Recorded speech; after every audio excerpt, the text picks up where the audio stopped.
In this video, I'm going to show you how you can create an ephemeris using Astro.com and read it. Astro.com is an astrology website with a ton of astrology resources, and one fabulous resource is the ability to create an ephemeris. This is fabulous because it can be very difficult to actually find an ephemeris for your time zone if you don't live in the standard ones, basically Eastern Time, Pacific Time, or Greenwich Mean Time. Outside of those three, it can be a challenge, but that is solved using Astro.com, and it's totally free. Before I get started, you may wonder what the heck is an ephemeris. Well, an ephemeris is a table that shows the exact location in the zodiac planets and other bodies are at midnight of each day, so 12 a.m. each day. You use an ephemeris to track the movement of the planets and other bodies, and you can compare them to each other as well as your own charts. Learning how to read an ephemeris is essential if you want to use predictive astrology at all, and it's one of the most basic, fundamental skills you need to learn. I'm going to recommend, if you don't already know how to read a natal chart using Astro.com and read it, you go watch the video covering that first. It'll be linked in the description. So this is what Astro.com's homepage currently looks like as I record this. This is on a desktop or laptop computer. First, we're going to review their general ephemeris. We need the All About Astrology option at the top. Click on that, and you'll see an ephemeris and atlas section. I'm going to switch over to what it'll look like on mobile in case you're using a smartphone. So on mobile, you'll click on the hamburger icon in the right corner, and All About Astrology should be the fifth option in the list that pops up. Tap on that and more options will open, and ephemeris will be the last in that list. Tap on that and you'll see the same options that are on desktop. Okay, now I'm going to go back to desktop for the rest of this, but that's how you'll get it via mobile. So click on All About Astrology and you'll see that right away you have options for a 2021 and a 2022 ephemeris. Again, this is as I record this. The years available right away will change as each year goes on. You can click on the 2022 ephemeris and it'll pop up an ephemeris right away for this year, 2022. This is what it looks like.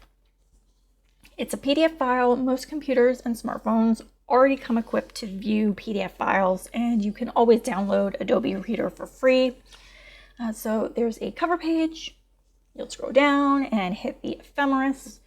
There's 1 month per page, and the top table is the ephemeris you'll use. The bottom table is for declinations and latitude, but that's not something you need to use now. Note that for the general ephemeris in Astro.com, they use universal time. So this is not going to be the right time zone for you if you're not in universal time. But if you just need a quick look at an ephemeris, you can pull this up in 2 seconds right from the main menu. So back to the main menu. Click on 9,000 years ephemeris, and this will bring up ephemeris for thousands of years, back to 5000 BC up through the 2nd century, so another 180-ish years right off the bat.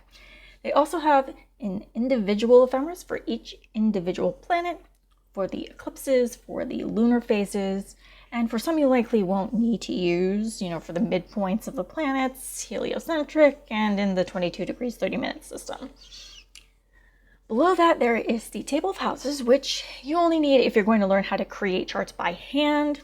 I personally tell people they only really need to learn that if they want to become professional astrologers, but only so you better understand how charts work. I don't actually know any astrologers who still create charts by hand in their work. Computers are a zillion times faster, and it's often preferable to dedicate your time to interpretation rather than math. No client wants you to waste time on math.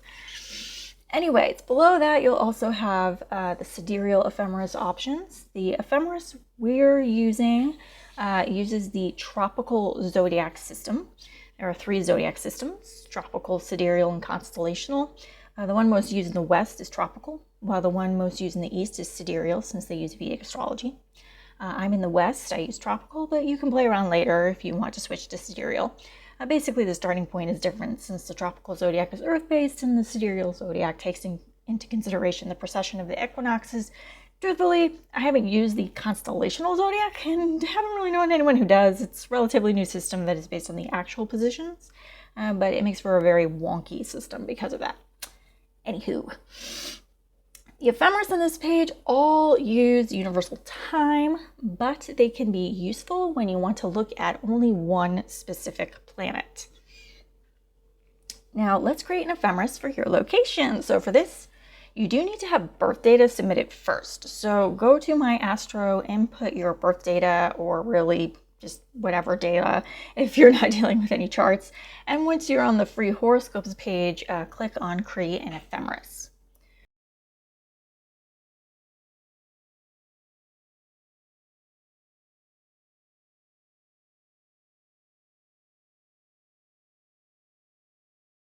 You'll see please select Ephemeris in the drop-down menu, and click on that menu and you'll see you have options to create an ephemeris for a year or 10 years. And you can include asteroids, dwarf planets, hypothetical planets, or create a midpoint ephemeris. There's a lot of different options. Below that is the start date, and this is the year the ephemeris will be for. If you choose 1 year, or the year it'll start if you choose 10 years. Below that, you see the option Show Time, Date, and Time Zone of Reference Place. Click on this option to create an ephemeris for your time zone. Then you'll want to click on Default Settings, and you'll see Reference Places there. It'll automatically say birthplace. They use the birthplace as the birth town you submitted for birth data.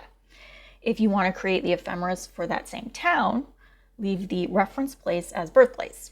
If you want to create the ephemeris for a different town, click on Modify Data. This brings you to the Change Reference Place page. Unselect Use Birthplace and click Continue. You can now put in whatever town you want to create the ephemeris for. Put in the town you're living in, since that's your time zone. When you type in a town, options will appear you can select from. They have a good amount of towns available, but if you live in a teeny tiny remote town, you may need to choose a larger town nearby. Just make sure it's the same time zone. Once you've chosen the town, click Continue again. This brings you back to the Create an Ephemeris page. Make sure the Show Time Data in Time Zone of Reference Place is still checked. In Options for Zodiac and Houses, you can change the zodiac system used. And in Ephemeris for other objects, you can create an ephemeris for asteroids and other bodies. But if you choose any of those, the ephemeris will only be for what you choose and won't have any of the planets. I'm skipping those things since we're just creating a regular ephemeris, so click here to show ephemeris. This will generate an ephemeris as a PDF file for the town you specified. I recommend downloading it so you don't have to keep going back and creating it over and over again and can access it anytime on your computer or phone. I'm going to go to May 2022 with this ephemeris to start showing you how to read an ephemeris. So the first column is for the day of the month. The second column is sidereal time. That is used for creating charts by hand, so it is not something you need to concern yourself with now. Then we get to the planets. In order, they are the Sun, Moon, Mercury, Venus, Mars, Jupiter, Saturn, Uranus, Neptune, and Pluto. After the column for Pluto, there is a column for True Node and a column for Mean Node. These are the North Node, which is a part of the lunar nodes, which are the points in the moon's orbit where the moon crosses the ecliptic. The lunar nodes are spiritual and karmic in nature, so the True Node is the exact position, while the Mean Node is the averaged out position. Then there is a column for Black Moon Lilith, which is the apogee of the moon. Lilith connects to a hidden inner power. Like the lunar nodes, Lilith has a true position and a mean position. The position shown in this ephemeris is mean. Then we have Chiron, which is a comet, but we usually refer to it as an asteroid, and it rules our great wounds and healing.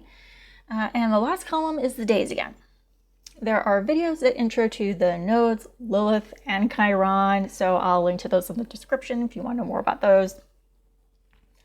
The very first line in each column shows the exact location of the planet or body at 12 a.m. of the first of the month. Each column has a symbol for the zodiac sign the planet is in. If you don't know your astrology symbols yet, there's a video for that too, so I'll link to that in the description. For May, the Sun and Moon begin in Taurus. Mercury begins in Gemini. Venus, Mars, and Jupiter are in Pisces. Saturn in Aquarius. Uranus in Taurus. Neptune in Pisces. Pluto in Capricorn.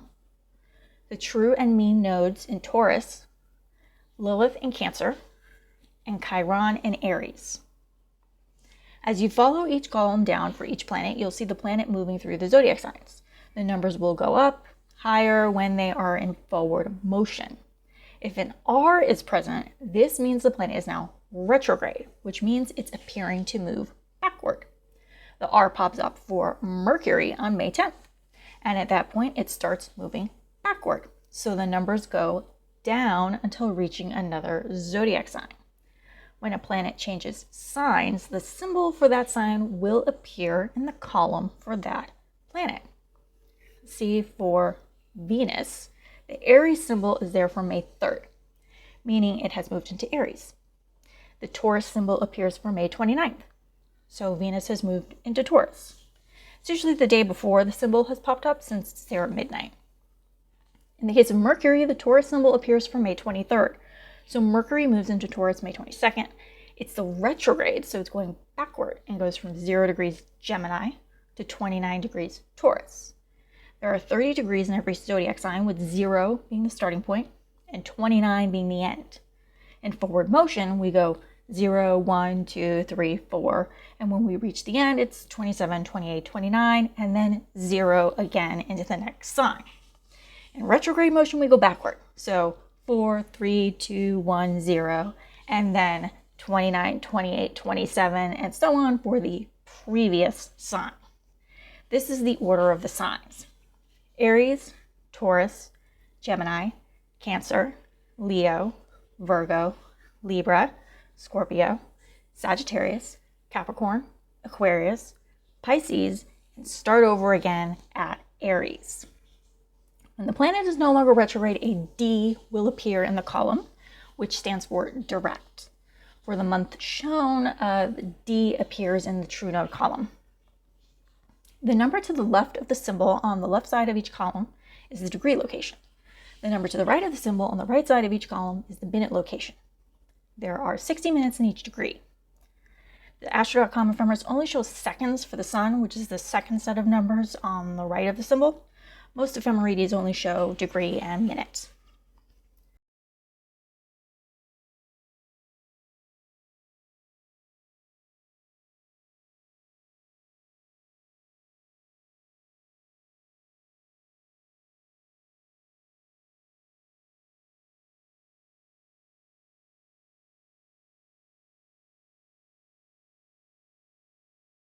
Knowing where the planets and other bodies are each day allows you to find when they'll come to certain points.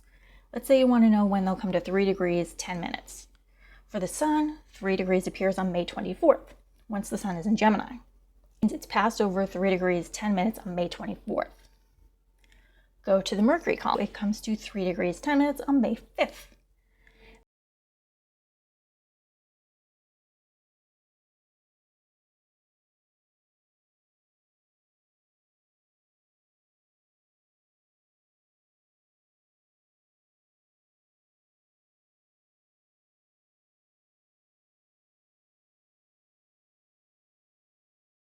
Once you know how to find positions, this allows you to find when the transit planets and bodies will come to the positions of your natal planets and house cusps.